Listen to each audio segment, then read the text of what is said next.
Okay guys, welcome back. Mossy5734 coming at you with some rare Kyosho Mini Z unboxings, guys.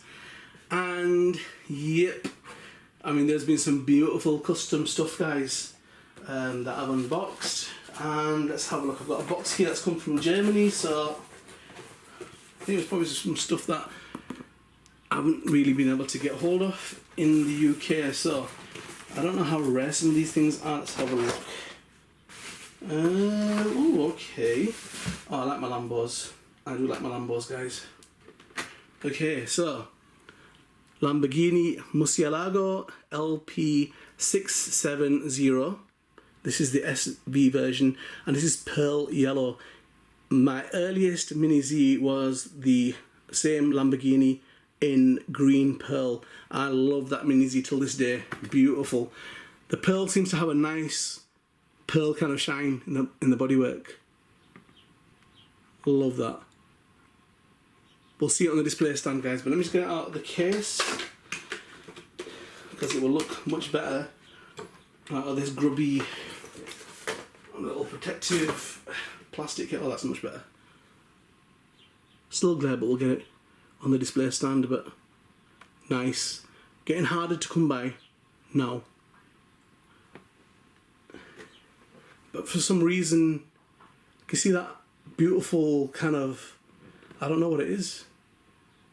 It's like a glow, a pearl kind of glow in the paintwork.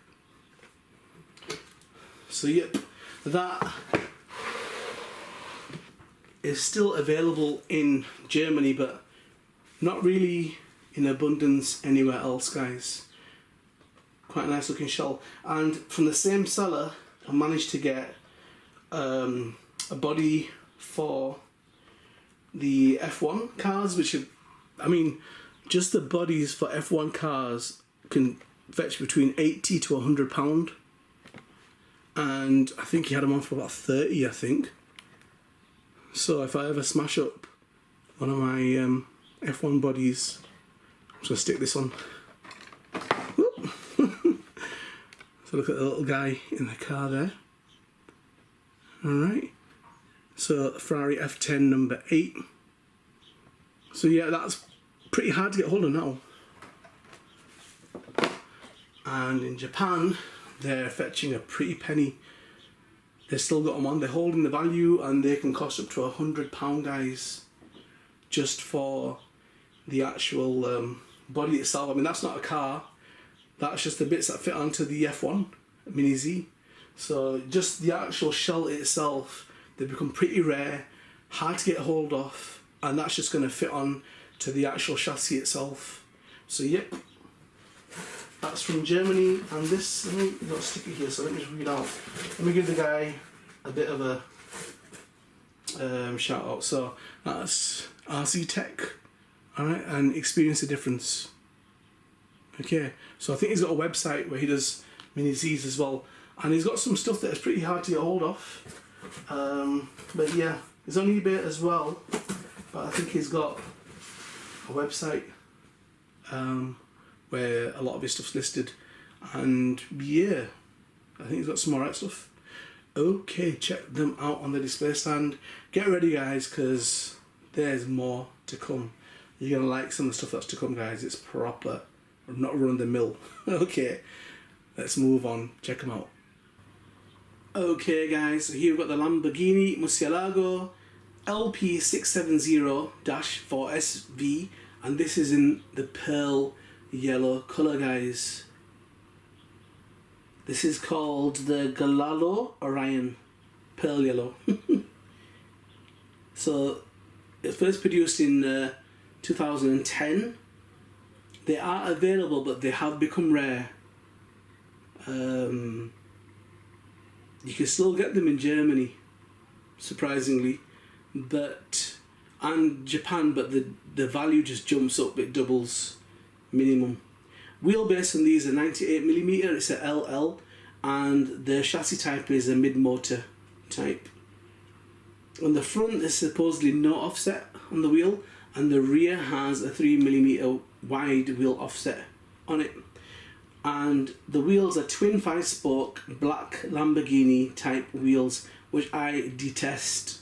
I don't like them at all. Really, guys, I mean, not my cup of tea at all, man. So this was produced between 2001 and 2010. It was a successor to the Diablo and the flagship of the automaker's lineup. It was introduced as a coupe in 2001, and it was available in North America in 2002. So SV stands for Super Veloz, and it is powered by the largest and final evolution of the Lamborghini V12 engine.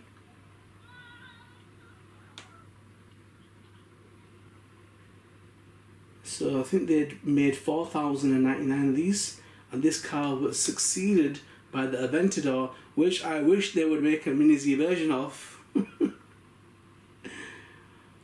So yeah, I've mentioned this before, guys, but yeah, the Murcielago, a lot of the Lamborghini logo is the bull, okay? So a lot of the cars are named after famous bulls that were involved in bullfights or families that were breeder of bulls.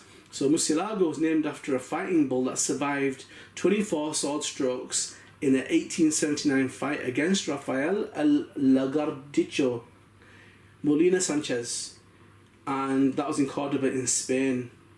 So they say that this bull fought with such passion and spirit that the matador chose to spare his life as a rare honour. So yeah, so it later on went on to a breeder, and then it got farmed and became the means of a line of fighting bulls. That line of fighting bulls is called Miura, if that's how you pronounce it. Miura. And there's a Lamborghini called that as well, aren't there, guys? So yeah. So Don Antonio Miura was a noted local breeder, and he took Murcielago in and started to breed him. So yeah, so all associated with something to do with bulls.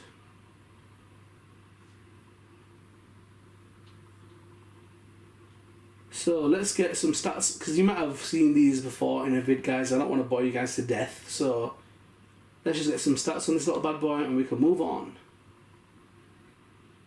So there's a V12 engine, and it was just under 580 PS or 572 horsepower, and it could do 0 to 62 miles an hour in 3.8 seconds. And it was used as the Murcielago Roadster was used in the 2005 movie Batman Begins. They also used another version as well. Let me just get to that. So they worked on the car and increased the displacement to 6.5 litres, which made the car 631 brake horsepower at 8,000 RPMs. Had a 6-speed E-gear transmission.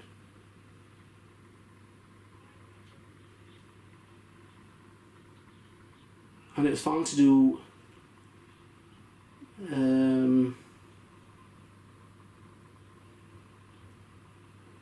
so the Batman, it came also, the LP640 of the Murcielago starred in the 2008 movie The Dark Knight. So there's a connection between Bruce Wayne and Lamborghini. He had good taste. Right, let's just round this off. So Lamborghini claimed a top speed of 212 miles an hour when this car was fitted with the optional smaller spoiler, or 209 miles an hour with the standard Aeropack wing. So they produced 350 cars, and it cost $400,000 when they released this little bad boy.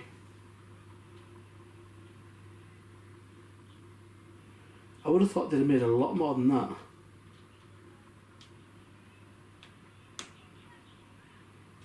Yeah. So after doing revisions to the car, they got the 0 to 60 time down to 2.8 seconds and a quarter mile down to 10.9 seconds. And yeah.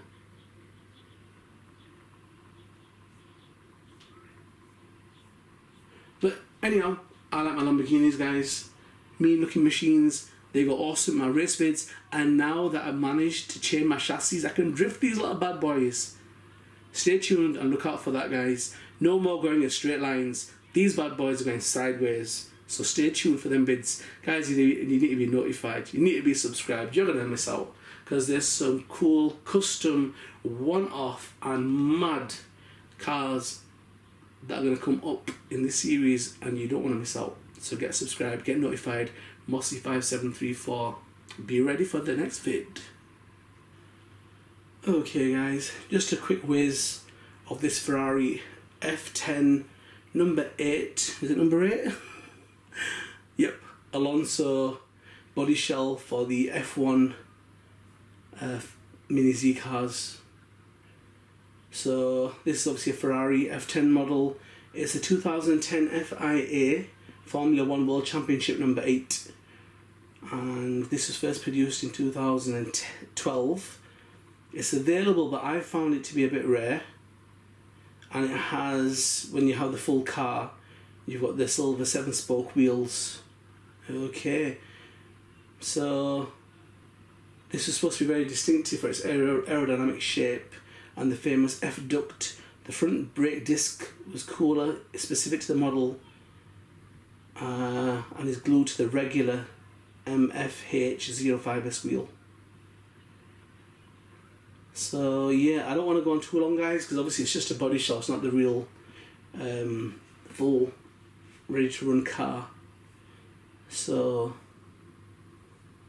there's just a lot of information about the drivers.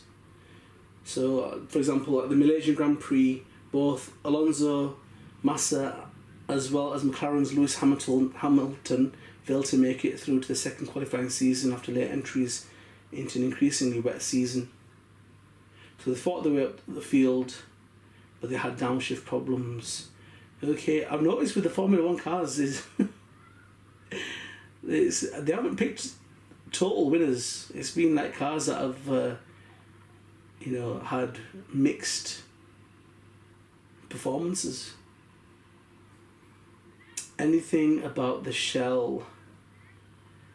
So it ran, the Italian Grand Prix Ferrari ran revised front and rear wings on both cars as part of the team's low downforce package, and these minor changes suited this car, and it got Monza and Alonso to take pole position on the Saturday. At the start of the race, the button overtook Alonso, but better strategy contributed to Alonso taking the lead and winning the race. So yeah, just some stats about the car, how it performed in Singapore in the races. I finished third, and Brazil, where it finished third again, and then just some info on Fernando Alonso Diaz, which I don't know anything about, but yeah, I don't think there's too much info just yet on the actual car itself or the shell itself, but it's had its go, it's had a spin on there, it's new, and it may get put onto one of the Formula 1 cars that I've got.